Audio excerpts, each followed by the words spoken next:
Chronique du patrimoine.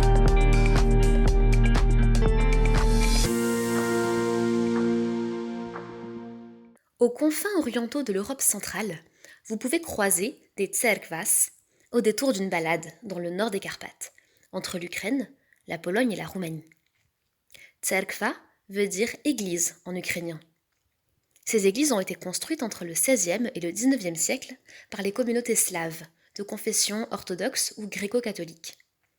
Elles sont faites de bois, matériau abondant dans cette région de forêt, et plus précisément de rondins de bois disposés horizontalement. Elle témoigne d'une tradition de construction originale, ancrée dans les exigences de la liturgie orientale, mais aussi dans les traditions locales. Elles sont construites sur un plan en 3 parties, surmontées de coupoles, de dômes ou de clochers, ouverts sur un espace quadrilatère ou octogonal. À l'intérieur, la décoration polychrome et l'iconostase habillent richement l'église.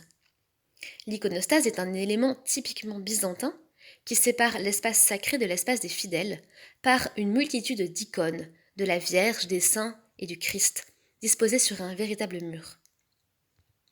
Les styles diffèrent légèrement d'une région à l'autre.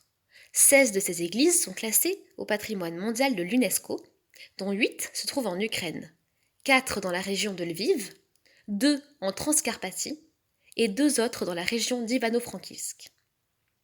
La plus ancienne est l'église du Saint-Esprit dans le village Potelichi. Elle date du début du XVIe siècle. D'origine orthodoxe, elle a été érigée sur le site d'une ancienne église qui a été incendiée lors de l'invasion des Tatars de Crimée. Aujourd'hui, la guerre en Ukraine rend encore la protection de ces églises incertaine, et avec elle d'un pan important du patrimoine chrétien de la région.